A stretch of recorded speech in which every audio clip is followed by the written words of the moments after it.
mund ta përdorë ndryshe edhe këtë situatë për të viktimizuar si njeriu që se lan të qeverisin si simbol i një politike pra që përplaset me establishmentin. Pyetja është se apo e dëmton tashmë realisht Kurtin kjo krizë apo nga ana tjetër po e forcon më shumë si një figurë që sfidon sistemin. Tani se si do të rrjedhin situatat varet të shihet, por çka është e rëndësishme me u thënë në ditën e diel u shpërfaq ajo që e kemi thënë që ne kryet herës, se kriza para së gjithash dhe në radhë të parë është çështje politike dhe është mungesë e numrave, le të thosha të tyja taboreve, edhe të subjektit politik fitues relativ të zgjedhjeve në rastin konkret lëvizjet dhe vendosje, mirë po edhe të aspektit tjetër dhe a priori përjashtimi nga kalkulimet i listës sërbe ka rezultu me faktin që asnjëra përkatësisht as tjetri tabor aktualisht nuk i kanë numrat e mjaftueshëm dhe të nevojshëm për të ecur tutje. Natyrisht kjo në bindjen time është mungesë e vullnetit politik për ta jetësuar atë të zgjedhjeve të 9 shkurtit, mirë po që për fat të keq u dashën kaq muj me ardhur deri te ajo e shpërfaqja e së vërtetës asaj që e kemi thënë pra që në kryet herës. Se si do të rrjedhin, a do të mund kjo të kapitalizohet pastaj nga njëri përkatësisht tabori tjetër, varet prej zgjedhjeve të cilat sipas ecurisë dhe dinamikës do të mund të mbaheshin brenda aktiviti ose fillimit të vitit të ardhshëm. Por çka është rëndësishme me u konstatuar është fakti që pasojat kanë qenë dhe vazhdojnë me qenë jashtëzakonisht të mëdha edhe për politikën, mirë po duke qenë se jemi afërsisht ka fundi i vitit, s'ka mungesë miratimit të buxhetit të vitit të ardhshëm, natyrisht që është një sfidë jashtëzakonisht e madhe dhe rrethon rënduese për komplet nivelin institucional. Shto faktin këtu që s'ka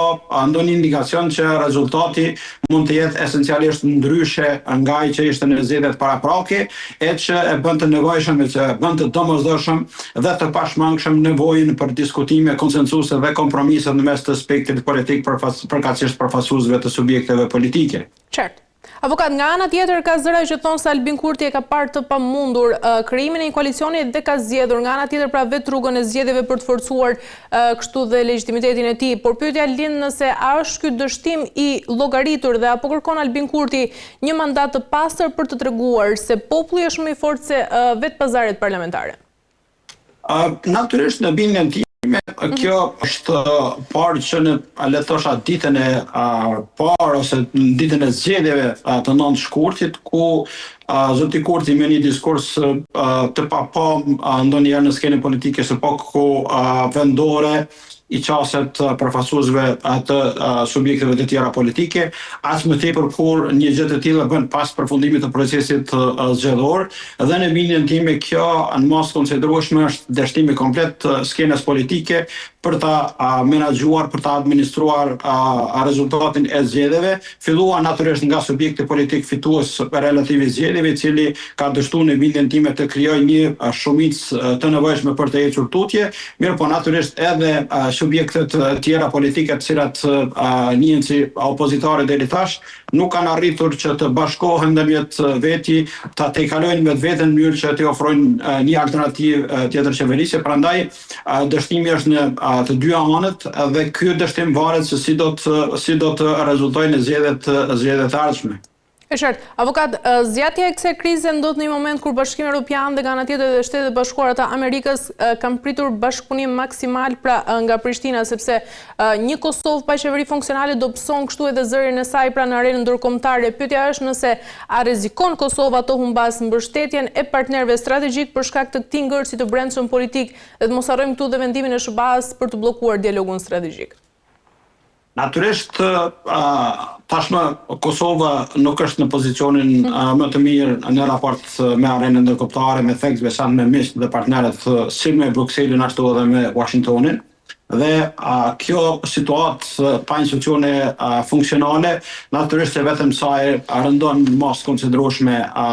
pozicionin e Kosovës. Le të mos harrojmë faktin që tashmë para pak ditësh një pjesë bukur e madhe e fondeve nga ana e Bashkimit Evropian u alokuan për pjesë ndërmuese të vendeve të rajonit, në cilën natyrisht nuk përfshihet Kosova, dhe kërkesa e vetme dhe mbase eksplicite ishte që të themelohen sa më parë institucionet. Duke qenë se ndodhemi në këtë situatë, kjo natyrisht që vetëm sa e rëndon pozicionin absolutisht të pafavorshëm aktualisht të Kosovës në raport me miqët dhe partnerët tonë, si me Washingtonin edhe me Brukselin. Prandaj natyrisht që duhet të reflektojmë sa më parë në drejtim të rishikimit të qasjes së qeverisë së re, dhe kjo është përkeqardhje për faktin se tashmë nuk kemi diskutim ose diskurs në aspektin politik në raport me këtë qasje, mirë po fokusi kryesor është se si do të sigurohen numrat se në zgjedhjet e ardhshme ndonjë subjekt ose subjekt tjetër mund të marrë ndonjë përqindje më të madhe ose në numër më të madh të deputetëve. Fokusi në çështjen numrash në bindjen time është absolutisht përkeqardhje në skenën komplet, në skenën politike të vendit. Avokat, nëse ky proces pra nuk zhvillohet në kohë, kush do ta përfaqësojë Kosovën ndërkombëtarisht nëse mandati i qeverisë mbetet pezull dhe rrezikon vendi të ngelet në një zonë gri të kushtetueses ku asnjë institucion nuk e ka autoritetin e plot për të marrë vendime? Aktualisht jemi në fazën ku vjen në shprehje ajo që njihet diskrecioni i institucionit të kreut të shtetit, përkatësisht presidentit të vendit, e cila ka afat prej 10 ditësh nga momenti i dështimit të subjektit të parë të dalë në zgjedhje për ta formuar qeverinë. Diskrecioni i saj nënkupton angazhimin e saj proaktiv në drejtim të sigurimit, përkatësisht në drejtim të asaj që a ka ndonjë subjekt ose person brana spektrit politik që do të mund ta binte presidentin që ka arrit me siguru një shumicë së paku prej 61 deputetësh në mënyrë që e njëjta mi dhënë mandatarin, i cili pastaj natyrisht ka afat prej 15 ditësh me themelu qeverinë e re. Natyrisht në kuadër të kësaj nuk përjashtohet as mundësia e rimandatimit të dikë nga subjekti politik fitues përveç zotit Kurti, natyrisht sepse kjo është e pamundur, por edhe subjektet e tjera, me sa kemi pa në kuadër të diskursit publik, një gjë e tillë nuk vlerësohet e përshtatshme për momentin, për faktin se siç e tham, subjektet politike e kanë deklaruar edhe publikisht dhe do t'ja konfirmojnë këtë institucionit të presidentes, në mënyrë që pastaj e natyrisht në konsultim edhe me subjektet të tjera politike, me para së gjitha është dhe në radhë të parë edhe me mekanizmin i cili është i mandatuar me kushtetut dhe ligj për me organizu zgjedhjet me Komisionin Qendror të Zgjedhjeve, të diskutojë çështjen e mbajtjes përkatësisht shpalljes së zgjedhjeve të reja. Duhet me pas parasysh faktin që ky institucion tashmë është në proces të organizimit të raundit të dytë të zgjedhjeve përkatësisht ballotazhit, dhe brenda një periudhe kaq të shkurtër natyrisht që është bukur sfiduese organizimi i zgjedhjeve, prandaj gjitha këto e rëndojnë mos konsiderueshme shto faktin thusi që përmenda edhe mungesën e miratimit të buxhetit, sepse në instancën e fundit për organizimin e zgjedhjeve të paplanifikuar, siç rezulton të jenë këto që do të mbahen në javët në vazhdim, natyrisht që duhen buxhet shtesë, e gjitha këto besoj që spektri politik duhet mi pas parasysh, prandaj është mirë që me shiku mundësinë që në rrethana përjashtuese, në rrethana të jashtëzakonshme të shikohet mundësia e miratimit paraprak të buxhetit, por për këtë duhet me pas në radhë të parë vullnet të spektrit politik, e cili natyrisht në kuadër të diskursit nuk është që po shihet diçka e tillë në horizont. E qartë, nga ana tjetër Albin Kurti predikon një qeverisje pra pa marrëveshje politike, duke ju drejtuar vetëm legitimitetit popullor. Pyetja lind nëse a mund të funksionojë vërtet kjo filozofi, avokat, pra një parti, një qeveri në një sistem që është ndërtuar nga ana tjetër mbi bashkëpunimin, apo është kjo e vetmja recetë pra për krizat të përsëritura që po ndodhin tashmë në Kosovë? Koncepti ynë që nga kushtetuta dhe instrumentet e tjera që rregullojnë këtë funksionimin institucional, në thelbe kanë konsensusin, kompromisin dhe marrëveshjet politike. Me shumë gjas, vitit 2021, kur lëvizja vendvendosje arriti të marrë shumicën e nevojshme që vetë përkatësisht me një koalicion para zgjedhjeve dhe me përfaqësuesit e komuniteteve arriti me kriju një shumicë në kuvend. Me shumë gjas kjo mund të rezultojë si një rrethon përjashtuese, për çka natyrisht që bën të domosdoshëm çështjen e bashkëpunimit, çështjen e kompromisit dhe marrëveshjeve politike, të cilat në thelb është e ndërtuar dhe funksionon vendi ynë. Prandaj le të shpresojmë që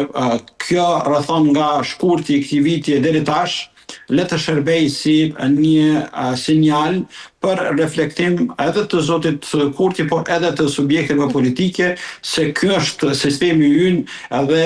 se 2021 ka vështirë që mund të rezultojë e përsëritur. E qartë, avokat, nëse vendi shkon në zgjedhjet e reja, mund të kemi edhe një konfigurim të ri politik, pra forcat opozitare duket që kanë filluar të afrohen në heshtje me qëllimin e përbashkët, pra për të ndaluar Albin Kurtin. Pyetja është nëse mund të linë një koalicion pra anti-Kurti që bashkon sigurisht parti tradicionale rreth idesë së stabilitetit, por edhe kundër modelit të tij përjashtues. Dhe nga ana tjetër, nëse kjo do ndodhte, do të pranoj shoqëria kosovare rikthimin e të vjetrës vetëm për t'u larguar nga Albin Kurti. Mbetet të shihet si do të shkojnë rrethonat në vazhdim.